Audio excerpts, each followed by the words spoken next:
Hey, good evening, my friends, and welcome to, I guess, maybe for a little bit, be the first time viewing you guys might see for Friday Night 80's. It's like that. I know it kind of went kind of fast, but who knows? Maybe I'll start it up to finish off a little bit later on. Maybe after I do the Superman flicks, maybe I'll start back up again to finish off the films I got left over or whatever. But this will be the last one you guys will see up for now, pretty much. I was gonna try to see if I can make this an all-nighter, but judging by the schedule and the time, it's not possible, I guess. But anyways, the movie I want to talk about tonight from 1986 called Getting Even. It's a little small movie that stars the late Edward Albert. Edward Albert, you guys remember? He was the star of Galaxy of Terror. He's the star of this film. We also have Joe Don Baker. Joe Don Baker from the original Walking Tall, from Fletch, the movie Fletch. He was the bad guy in Fletch.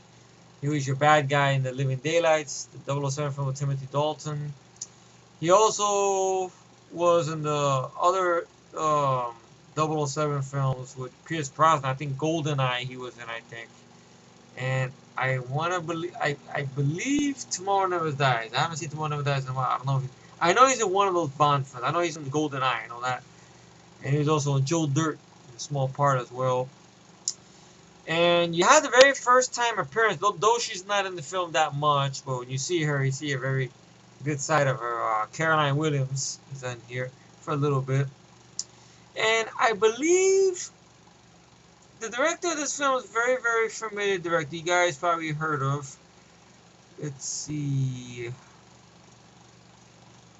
And I guess this was his second film. And director of this film is Dwight H. Little. Now, Dwight H. Little, of course, will go on to direct uh, Halloween 4, Return of Michael Myers, Robert Englund's Phantom of the Opera, which I haven't seen in a long time. Some action classics. I mean, Steven Seagal's Marked for Death, and of course, my all-time favorite action classic, Rapid Fire, and Murder at 1600 as well. That's like a decent thriller. That's a good one. Wesley Snipes. I haven't seen that in a long time. I remember it being decent. And most recently, he did direct Tekken, which I enjoyed Tekken. I think it's very underrated. But most of the time, he's doing a lot of TV stuff. Like he directed a bunch of episodes of Prison Break, a few episodes of Dollhouse. Let's see, Criminal Minds, well, a bunch of episodes of Bones TV series, and most recently, he's pretty much now directing the episodes of Maggie Q's CW TV series Nikita. Decent director. I mean, the plot in a nutshell is this, pretty much. Uh, the government hires this guy who's a soldier of fortune named Tagger, played by Edward Albert. Him and his pretty much four guys. They go into Afghanistan, machine gun and stuff like that. Blow up the place here and there to steal in the Russian camp, pretty much in Afghanistan, to steal this chemical gas. The mission is called Project Viper or Vapor, I think. No, Viper, Project Viper. And Edward Albert, he's good in the film for what he has to do. He's not the problem I have with the film. Um, at first, because he's playing his character Tagger is a Texan, so his accent in the beginning is a little over the top. I don't know why. In the beginning, maybe after the movie went on, I got more used to it. I don't know. Like, he has this big M60 a new machine gun with a little clip-on grenade launcher there, and he blows it up. He goes boom. And he says this weird throwaway line. It is a real throwaway line. You're amazed with Texas. All right. The score is done by Christopher Young. Christopher Young has done better score. The score is forgettable. It's trying to be like a big, it doesn't work for Christopher Young. No, Christopher Young stick to rapid fire theme or whatever. Stick to that stuff. or whatever. Don't this or his score he did for Hellraiser 2. You know, that's more memorable than the score of this movie, pretty much. So pretty much he's a mercenary, and he's supposed to deliver this biological weapon to the CIA. The government wants it, pretty much, to get away from the Russians' hands, pretty much. But Tiger is not giving it up yet because when he's not being a mercenary, he's in Dallas, Texas, and he's pretty much a millionaire, I guess. He has his own company, his own building, and like that, you know. And him and his men, they're his partners in the business or whatever. And he's trying to work on an antitoxin, I guess, a cure for that chemical. I don't know why. If he's gonna do it, maybe to make good with the government, or he has some other agenda planned. I don't know and stuff. But the guy who's working close with him, the doctor, has not came up with a chemical yet, with a cure yet. So the CIA sent this woman, who I didn't mind the actress. You know, she was on and off, but yeah, she was there. You know, take her or leave her and stuff. Audrey Landers, who a lot of people might recognize the name because she was a regular on that TV series Dallas way back in the day. Let's see.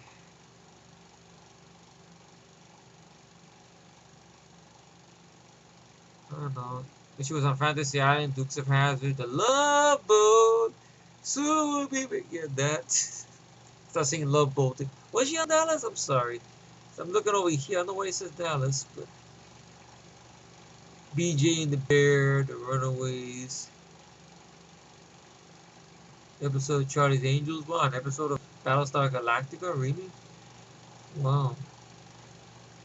But I don't know why the fuck it says Dallas. So there's Dallas, another fucking Dallas TV series. I don't know. Episode of Hitchhiker. A lot of TV stuff.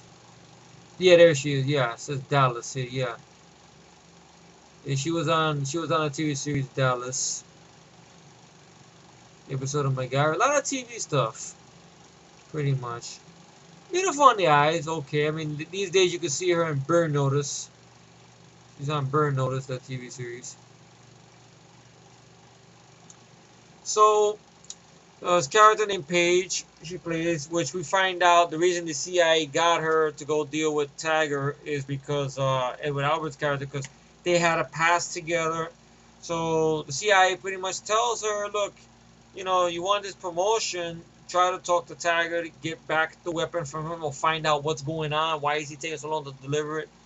So she goes to meet with him and stuff. There's some little bit of unfinished business they got there. Now, Joe Don Baker is this rancher who's kind of a rival of Tiger's, named King Kenderson, who's this rich Texan guy who has horse farm, and he's got a beautiful assistant with him who's a doctor or scientist or whatever, a very young Caroline Williams, and it's a nice scene there we see her beautiful culo, yeah, oh man. Just want to kiss the dimples. Nah. She still looks good now. Hey, I'll fuck her now. I don't care. Exactly. Plus, the commentary track, she seemed like funny people, too. Okay, the commentary track she did for Texas Chainsaw Massacre 2 and stuff. And it's like that. So, basically, long story, a little short, he goes out to this banquet, this dinner. And while he's there, his friend, one of his men, are by the lab where they have the chemical at, and it gets hit by this group of guys who are working for Joe Don Baker. They kidnap Edward Albert's buddy and take the chemicals and stuff. He gets wind of it, gets back over there, and probably the standout scene in the film, in all honesty, really. Caroline Williams is in a suit, pretty much one of those oxygen suits, and they're doing a test on this little hamster or whatever, putting the gas in there because Joe Don Baker wants to see how deadly this chemical is. And so Caroline Williams, either she makes a fuck up or the guy with her makes a fuck up who's doing a test in the room. She's writing something down. She knocks down the clipboard that breaks the cage where the hamster is being gassed. It comes in airborne into the room, and good practical effect. You see her face swell up and the veins that bust out. Because before all that happened, you could swear this could have been a TV movie, but with that little scene alone, it earns the R rating right there. That's why I got it pretty much. Like her face, like starts turning color. Good makeup effects, like that. And then she falls on the floor. You see her face, the skin melt off the skeleton. You can see a clip of it on YouTube, I think. Just type "getting even" clip or whatever, and they'll show Caroline Williams there. Kind of a fucked up way for her to go. Well, who knows? Maybe she had to be killed off so she could be in Texas Chainsaw Massacre 2. It's either being a smaller scene, like show my ass, or being a host lead in the movie. Which one I think got picked? Well, she picked that one. So she made a fine decision. So they want to make a ransom for the chemical. Joe Don Baker gets pissed that he lost his piece of ass, Caroline Williams. And basically, we don't see it. We hear an aftermath. They take his buddy and they call up Edward Albert on the phone. Edward Albert goes and meets him at this place where they find what's left of his buddy skeleton and all hanged up on a tree. Practical effects. We get the idea they probably threw him into the gas. Joe Don Baker wanted revenge because of that. Granted, Joe Don Baker should fucking know it's a chemical. What he thought it was, stink bomb? Shit. So it's his fault Caroline Williams is killed. So, the CIA woman, who's the ex of Edward Albert's character, gets wind of what's going on. She wants to help out and stuff. And the basic part of the movie is trying to figure out what's going on, what Joe Don Baker wants with this, and this and that. And basically, he wants a ransom for $50 million. So Edward Albert negotiates with with these people, and brings the money at this location, pretty much, where the goons who work for Joe Don Baker try to fuck with Edward Albert. Edward Albert pwns them, but not that memorable. Just basically shoots one guy. One guy comes out and says, "Ah!" And he's just talking to me, "Pa! Oh, nothing. I'm just testing. I'm just cooking." And yeah, by the way, it's really trying to be blasé, kind of like an indie type of thing, like what Indy did, when he shot the guy with the sword. But that was done better in Raiders of the Lost Ark. So you get a little decent car chase there where they're following a guy. Okay, alright. Which leads to a foot chase up on this roller coaster, which I've seen that done better in Shakedown, by all honesty. And Edward Albert's trying to, to not hurt the guy because the guy has information, but the guy's not listening, he's swinging. So it's like a big fuck up. He ducks down, the guy goes, "Ah!" Falls to his death and stuff. And I saw this film already. I'm already forgetting it. There's really not much to it. Okay. So basically, the CIA girl figures out it's Joe Don Baker behind all this stuff. So she goes to try to talk to Joe Don Baker, maybe to work out a deal or something, so he can give her the canisters and stuff. But Joe Don Baker says he made a cure. That he got somebody who made a cure, or an antidote or whatever, so he could. It's almost like a similar plot to Mission Impossible 2, but I'd rather watch Mission Impossible 2 than this movie, though, because at least you have a little more going for it there.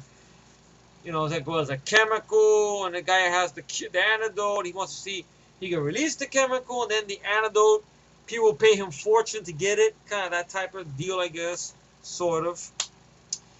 So Joe Don Baker isn't giving in, and Edward Albert flies in there with his glider, with his machine gun, gets into a horse chase, pretty much, where they lasso him around and drag him to the floor. Ah. And then they take him in there, and Joe Don Baker's going to give up his exposition, what his plan is, like all these bad guys do in the movies. And we find out the big betrayal that his best friend, Edward Albert's best friend, his character, Taggart's best friend, the Doc, was the guy who was in cahoots with Joe Don Baker and the whole thing. He was the one that got his goons inside the compound, and the reason that his friend got killed and like that. And his motivation is, oh, because you would not give me no money. Edward Albert said, I would have gave you anything you wanted after what we've been through together. So he fucks over Edward Albert. Okay. He gets a hold of the gun, fires on a couple of people. Nothing that memorable, to be honest. And, you know, they get on a helicopter because find out that Joe Don Baker planted the gas connected to this detonator that's going to be in this skyscraper somewhere in Dallas. Which, you know, the scene that got me a little claustrophobic is like, oh, well, you know, I hate heights. And the way he's looking at his feeling, they really had Edward Albert hanging there. A little bit of something, man. And he has to disarm at the same time. Joe Don Baker's coming with his helicopter, 2 helicopters, his helicopter, Goon's helicopter, with an Uzi, and he starts firing on. You get a decent little helicopter chase, all right. Practical helicopters, you know. You're not gonna see that done today and stuff. I've seen this done better in Blue Thunder or even in Outbreak, for fuck's sake. I mean, Outbreak is better than this movie. Dustin Hoffman, Cuba Gooding Jr., Rene Russo, Donald Sutherland, Morgan Freeman. That's actually a good one. That's one I think I have in the computer. One day I gotta review that, Outbreak. I remember being a very good movie and stuff. Especially Dustin Hoffman. He stole the show in that movie. And you know, Joe Don Baker tries to fire on Edward Albert. Edward has a little 44. He fires, hits the helicopter, but doesn't blow it up. It just hits it, knocks it out of commission a little bit. Joe Don Baker retreats. The girl's flying the other helicopter. She ends up having a little shootout with the other helicopter, and the other helicopter crashes off camera. Picks up, they disarm the detonator, grab the canisters, and then goes after Joe Don Baker. When he's gonna go to this airport to leave the country, pretty much, so he can go take the weapon off the antidote or whatever, give it to somebody. Now the whole thing is they want Joe Don Baker alive because he has the antidote. Now this part here doesn't make no sense. I mean, Edward Albert has the machine gun. He's firing on Joe Don Baker. Get a little firefight there, but it's not that memorable. And he gets in the Learjet. Now the helicopter is right behind the Learjet. It's about to take off. What does Edward Albert do? He connects a grenade launcher. Now the girl tells him, we need him alive. He has the antidote. But Edward Albert, I guess, didn't hear shit what she said. Takes the grenade launcher and blows up the Learjet in pieces. So obviously Joe Don Baker's dead. Lands the helicopter, gives her the chemicals, says, oh, you gotta make it, do what you want to do with this, or whatever. But I'm not getting involved in the weapons addition no more. And he kisses the girl, then the movie's over. It's when people say cheesy 80s action films, this is what to me, what 80s cheesy action film is. Not Commando, not Cobra, not Rambo First Blood Part 2, not Rambo 3, not the Bloodsport films, not the Chuck Norris films. See, those are not cheese. This movie is the definition of cheese, in my humble opinion. Which to me is really nothing to run home about. Now, Edward Albert as the lead, he's not the problem. It's just, I don't know. Dwight H. Little, maybe it was his early stages at his directing career. Because thankfully he's done better since this. I mean, Mark for Death, people say that moves kind of slow, but Mark for Death has more going for it than this, though, to be honest. I thought that come up in the end with Seagal and Bezel Wallace who plays Screwface was a better climax. Or even the scenes in Rapid Fire stand out more. You know, Brandon Lee, you know, fucking up the people here and breaking the guy's arm and the gun doing the 360, him grabbing the gun. Or him having that the shootout in the middle of the fucking restaurant with the cops shooting in, and he does the one flip and one shot and jumps over the guy and shit. Or the scene where he knocks over the wooden pillar that's already being shot up, but knocks it down, and thing collapse. Or the whole thing when he goes, breaks Nick Van Kilsel's nose, but giving that great line. It's more going for it, you see? More memorable stuff. And this film, I can't think of nothing memorable. I just finished watching this film. I'm already forgetting it. Is it a movie that makes you mad? No. Is it a film I'm telling you guys to stay away from?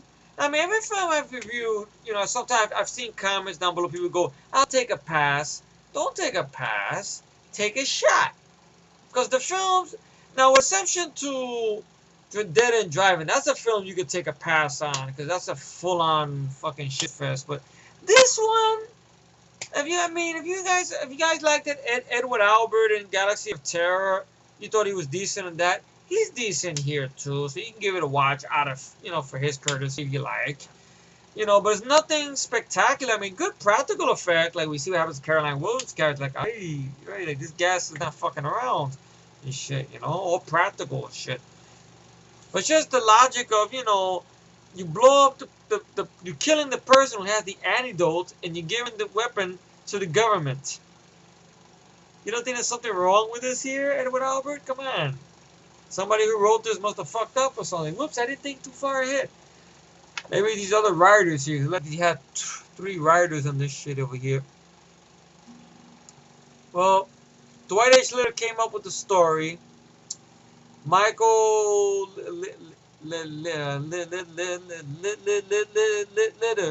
Litter and Eddie Desmond wrote the script, and along with Phil Cinini. So you had a lot of writers here. Maybe that's when the problem starts, probably, with this. But, nothing against Edward Albert, but I don't mind him as the Soldier of Fortune. It's just the guys he has working with him, to me, didn't seem like badass enough or macho enough. They seem like some good old boys, because you have one guy that's with him who's always breaking his knuckles or whatever. He talk, hey, yeah, Tag, I go up here. Yeah, Tag, I choose some tobacco, Tag. I didn't like him that much. Then he had the other friend of his, Curl. What's his name? Curl. Who gets kidnapped. And then you have the other guy, the Doc, who fucks him over, pretty much.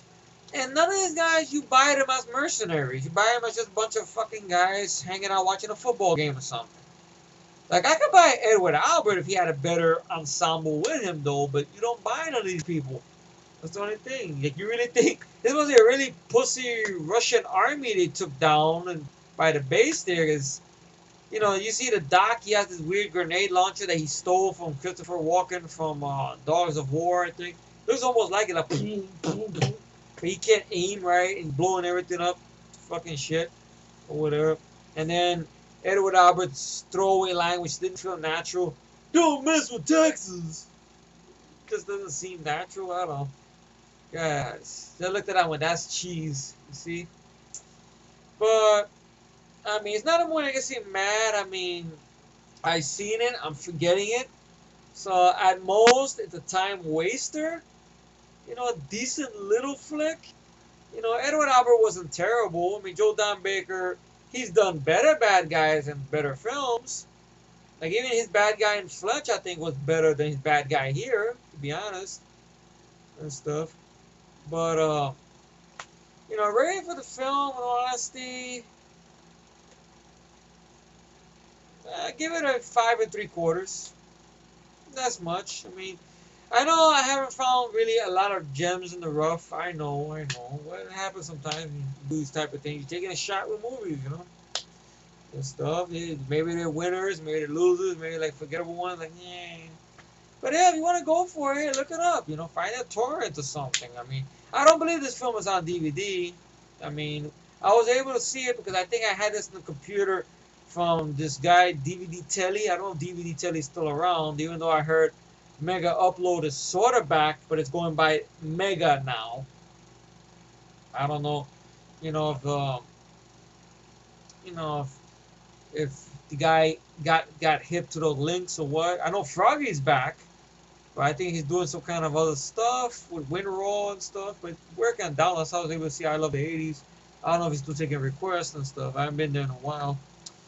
But 5 3/4 is your rating for this movie, and thank you for tuning in to pretty much a short review, to at least short compared to what I'm used to talking, and to a movie that at the end of the day is a decent little time waster at most. true definition of 80s cheese, if anything. You know, maybe it's the smelly cheese. I don't know, but it's not a way that gets me mad. You know, it's just I've seen it. Okay, life goes on. Pretty much, it's not gonna stop the world. It's not one that I really, really have to rush to get in my collection. Turkey Shoot, I'd rather get in my collection to be honest. But you know, all this other stuff I've seen, no.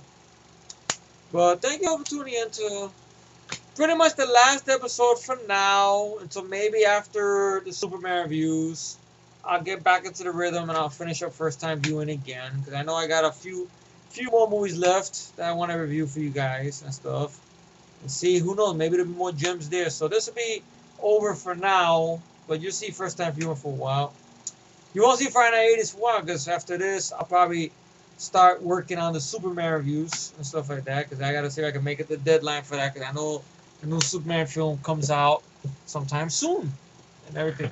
Like that. And I want to see if I can go to a theater for that. Hopefully, I'm not disappointed. If I am disappointed, you guys will be the first to know about it and stuff. But thank you all for tuning in once again. And you all enjoy the start of your weekend. All right, this is F.T.V. And you all take it easy. Later.